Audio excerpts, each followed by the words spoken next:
Bharatiya Janata party सबसे पहले ये स्पष्ट करे कि इस मुल्क में मुसलमानों का हक है कि नहीं। अगर मुसलमानों का हक है तो फिर OIC यानी ऑर्गेनाइजेशन ऑफ इस्लामिक जो कंट्रीज़ है उनके प्रेशर में ये कदम क्यों उठाया गया। सिर्फ सस्पेंड करने से नहीं चलेगा। लगातार अलग अलग जगहों से FIR हो रहे हैं मगर नुपुर शर्मा का अभी तक गिरफ्तारी नहीं हो रहा है। जितने भी मुसलमान के लीडरान हैं, जितने भी मुसलमान के दानिश्वर लोग हैं, मैं उनसे कहना चाहता हूँ कि क्या आप लोगों का जमीर मर चुका है। औरंगजेब अगर मंदिर तोड़वाता तो शिवलिंग को भी तोड़वा देता, मगर औरंगजेब ने मंदिर तोड़वा दिया, शिवलिंग छोड़ दिया, ताकि 2024 में प्रधानमंत्री नरेंद्र मोदी उसी शिवलिंग के आड़ में जो है अपने पॉलिटिकल उल्लू सीधा करे। कानपुर के दंगा की जिम्मेदार नुपुर शर्मा है, क्योंकि नुपुर शर्मा के विवादित बयानों की वजह से जो है ये सारा कुछ मामला नुपुर शर्मा को अरेस्ट किया जाए और नुपुर शर्मा के ऊपर UAPA लगाए। आप प्रॉफिट के खिलाफ गाली देंगे, आप प्रॉफिट के खिलाफ जो है अभद्र भाषा का इस्तेमाल करेंगे। मुसलमान बैठा हुआ है मगर मुसलमान आपके खिलाफ प्रोटेस्ट करेगा, कानूनी तरीके से प्रोटेस्ट करेगा। हजूर सल्लल्लाहु अलैहि वसल्लम के खिलाफ आप बोलिएगा तो आपको हम चीर देंगे। अभी हम लोग यहाँ कोलकाता में प्रोटेस्ट कर रहे हैं और प्रोटेस्ट हमारा साइलेंट प्रोटेस्ट था, बिकॉज हम भी एक जर्नलिस्ट हैं और चूँकि पूरे देश भर में घूम रहे हैं, तो जिस तरह से पूरे देश भर में एक अलग नफरत का माहौल बना हुआ है भारतीय जनता पार्टी के जो राष्ट्रीय प्रवक्ता है नुपुर शर्मा की तरफ से, फिर उसके बाद दिल्ली भाजपा के जो मीडिया सेल के हेड थे नवीन कुमार जिंदाल की तरफ से, लगातार प्रॉफिट मोहम्मद के खिलाफ जिस तरह से अभद्र भाषा इस्तेमाल किया गया, जिस तरह से गलत ज़बानी की गई, उनके जो जीवन है, जिस तरह से हज़रत आयशा के बारे में जिस तरह का अभद्र भाषा इस्तेमाल किया गया, तो सबसे पहले भारतीय जनता पार्टी इस बात को स्पष्ट करे कि भारतीय जनता पार्टी इस मुल्क में मुसलमानों को लेकर क्या सोचती है और इस मुल्क में मुसलमान पहले दर्जे का शहरी है कि नहीं। लगातार पूरे देश भर में ये चल रहा है कि मुसलमान अगर कुछ कह रहा है तो उसके खिलाफ NSA लग जा रहा है, राजद्रोह का मुकदमा लग रहा है, देशद्रोह का मुकदमा लग रहा है। मगर जिस तरह से नुपुर शर्मा लगातार प्रॉफिट के खिलाफ जो है बदजमानी कर रही है, प्रॉफिट को लाइव गालियाँ दे रही है, तो भारतीय जनता पार्टी 27 मई को ये कांड होता है और आज 6 जून हो चुका है।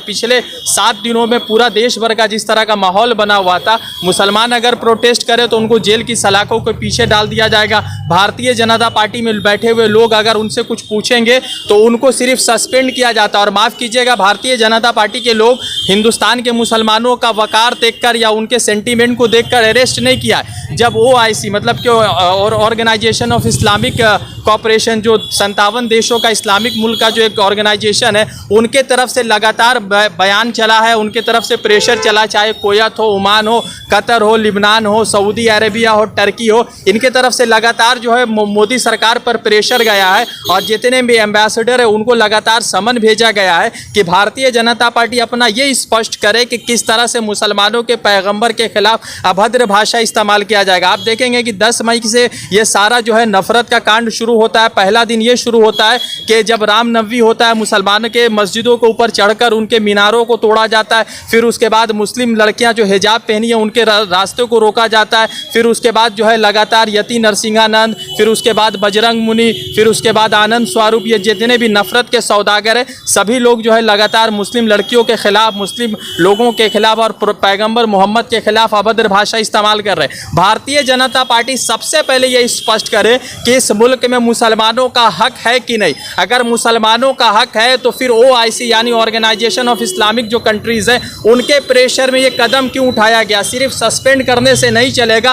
पैगंबर मोहम्मद के खिलाफ जो बयान दिया गया उस पर अरेस्ट होना चाहिए और नुपुर शर्मा को भारतीय जनता पार्टी से निकालना चाहिए। सिर्फ आप जो है सस्पेंड करके मुसलमानों के दिल को दुखा रहे हैं। और सबसे बड़ी महत्वपूर्ण चीज़ ये है कि 1857 की अगर आप जंग देखेंगे, अंग्रेज़ों के खिलाफ बगावत देखेंगे, तो दिल्ली से लेकर लाहौर की जितनी मस्जिदें थी, दिल्ली से लेकर लाहौर तक जितनी जो है इमारतें थी, दिल्ली से लेकर लाहौर तक जितनी जो है दरख्त थे, सब दरख्त पर उलमाए इस्लाम के जो है लाश लटका दिए गए थे, उनको फांसी की सज़ा दी गई थी। और 1947 में जब देश का बंटवारा हुआ था तो हिंदुस्तान के जो असल मुसलमान है उस बंटवारे का बाइकॉट किया था। हम यहाँ पर जो है बाई चॉइस है, बाई चांस नहीं है। तो हमें हर बार ये न जताया जाए कि आप प्रॉफिट के खिलाफ गाली देंगे, आप प्रॉफिट के खिलाफ जो है अभद्र भाषा का इस्तेमाल करेंगे। मुसलमान बैठा हुआ है मगर मुसलमान आपके खिलाफ प्रोटेस्ट करेगा, कानूनी तरीके से प्रोटेस्ट करेगा। प्रधानमंत्री नरेंद्र मोदी और गृह मंत्री अमित शाह से यह अनुरोध है कि आप सबका साथ, सबका विकास, सबका विश्वास की बात करते हैं,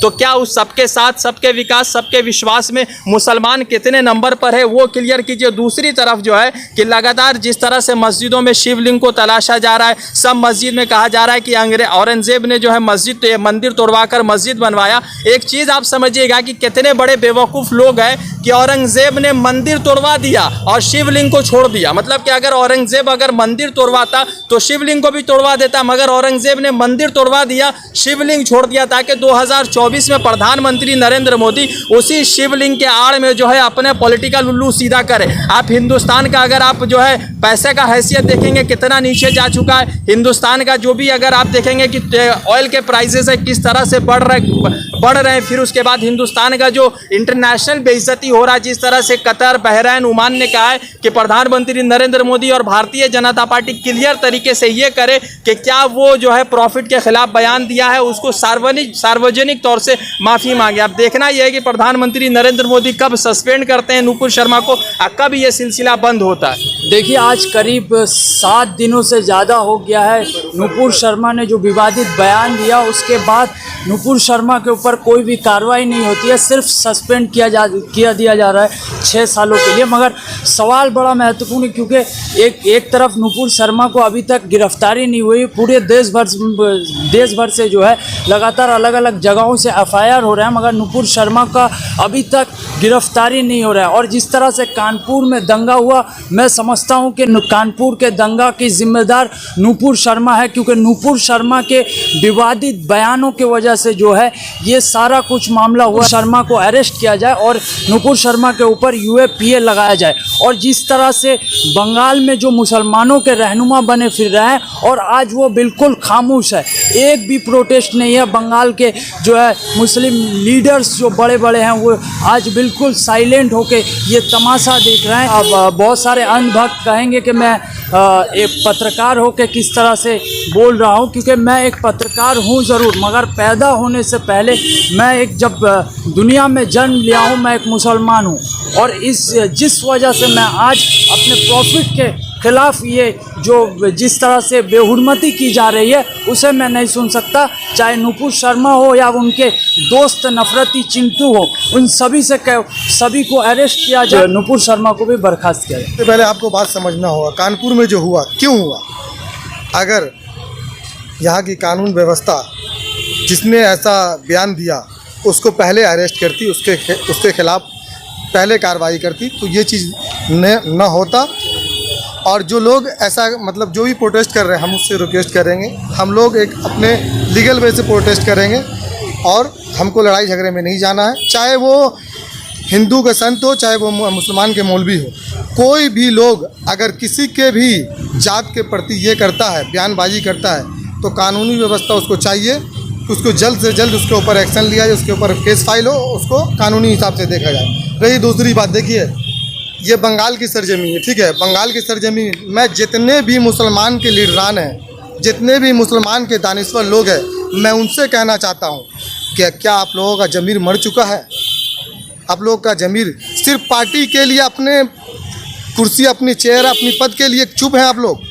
अरे आइए, कभी आप सपोज डेट सोच लीजिए, हमारे मोहल्ले में आपसी में झमेला होता, अगर कोई मेरी माँ को गाली दे देता है तो हम लोग एक दूसरे को मारने पे होता है। जिनकी वजह से हम लोग इस दुनिया में आए, जिनकी वजह से हम लोग पहचाने जाते हैं, आज वो हमारे हजूर सल्लल्लाहु अलैहि वसल्लम को गाली दे रहे हैं और हम लोग के अंदर ज़मीन मर चुका है, हम लोग सुन रहे हैं। अरे हम लोग लड़ नहीं सकते, हम लोग कानून के दायरे में जाके प्रोटेस्ट तो कर सकते हैं। कहाँ गए ये दानिश्वर लोग जो है, ये बड़ी बड़ी बातें करते हैं, कहाँ गए? आज हर जगह दुनिया के हर कोने में प्रोटेस्ट हो रहा है, यहाँ तक के बाहरी देश के लोग हिंदुस्तान के जितने भी प्रोडक्ट हैं सबको बाइकआउट कर रहे हैं। क्यों? अब बीजेपी वाले लोग क्यों उसको ये सस्पेंड किए कि देखिए जब बाहर स्टेट में यहाँ का इंडिया का मतलब कोई भी प्रोडक्ट जाएगा नहीं। अब तो ये हो रहा, अब तो किसका दिक्कत है? बिजनेसमैन को दिक्कत होगा। तो ये अपने आप को बचाने के लिए ये स्टेप लिए हैं। मेरा बोलने का मतलब यही है कि जो लोग इस तरह का बयानबाजी करते हैं उसको आप लोग इतना हाइप क्यों देते हैं? जो इस तरह की मीडिया जो ऐसे लोगों के मीडिया पे लेकर आती है, सबसे पहले उस मीडिया चैनल को आप बैन कीजिए, उसके ऊपर केस कीजिए। जो ऐसे लोगों को ला के मीडिया पे आप दिखाते क्यों दिखाते हैं? ये नफ़रत करने वाले लोग हैं, और जो नफ़रत करते हैं उसको आप मीडिया पे लेके आ रहे हैं। अरे इंसान को तो ऐसे जीना चाहिए। ठीक है, आप मुसलमान को गाली दे रहे थे, हम लोग सुन रहे थे, बर्दाश्त कर रहे थे। मुसलमान कौम जो है ना, सब्र, अपने सब्र से सब्र करती है और सब्र से अपना इम्तहान को पूरा ये देती है। जब एक सब्र, आप मुसलमानों को गाली दे रहे थे, चुप थे। आप हमारे हजूर सल्लल्लाहु अलैहि वसल्लम के ख़िलाफ़ बोलिएगा, गाली दीजिएगा, हम चुप रहेंगे। हजूर सल्लल्लाहु अलैहि वसल्लम के ख़िलाफ़ आप बोलिएगा तो आपको हम चीर देंगे। याद रखिएगा, ये आपकी लड़ाई है, मेरी लड़ाई नहीं है। ये कौम की भी लड़ाई नहीं है। ये जो हज़रत मोहम्मद सल्लल्लाहु अलैहि वसल्लम ने है, दुनिया में एक अलग मर्तबा है इनका। हमारे मौलवी भी अगर कोई भी संत साधु को ऐसा बोलते हैं, उनके ऊपर कार्रवाई कीजिए। हम लोग बोलते हैं, हम लोग कानून को हाथ में लेना नहीं चाहते हैं। हम लोग कानून के दायरे में जो भी करेंगे, कानून के दायरे में आके करेंगे। लेकिन हम बार बार एक ही बात बोलेंगे कि हमारे जो दानिश्वर लोग हैं, जो हमारे लीडर हैं, आगे आए, अपने कुर्सी और अपने पद को बचाने के लिए। अरे इज्जत और रिज़्क़ का मालिक तो अल्लाह है, हर एतबार से आपको अल्लाह देगा। लेकिन सच बोलने के लिए आप आगे आइए, अपनी पार्टी के लिए, पार्टी में जगह बनाने के लिए चुप मत रहिए। कौम का अगर आप ड्राइवर हैं तो कौम के लिए जिंदा दिल बनिए। जिस तरह से ये हमारे रसूल को गाली दे रहे हैं, हम ये कतई बर्दाश्त नहीं कर सकते हैं। आप मुसलमानों के ऊपर जुल्म करते हैं, तशद्दुद करते हैं, हम बर्दाश्त कर रहे हैं क्योंकि हम भी एक आम शहरी है हिंदुस्तान के। मगर ये बात आप कान खोल कर सुन लीजिए, अपने कानों में तेल डाल लीजिए और सुन लीजिए कि रसूल अल्लाह के ख़िलाफ़, जिनके सदके हमारी ये ज़िंदगी है, ये दुनिया है और आप भी जी रहे हैं, आप भी खा रहे हैं, उनके ख़िलाफ़ अगर एक भी बात हुई तो जो आवाज़ उठेगी वो ज़बान काट देंगे, जो हाथ उठेगी वो हाथ काट देंगे, जो उंगली उठेगी वो उंगली काट देंगे।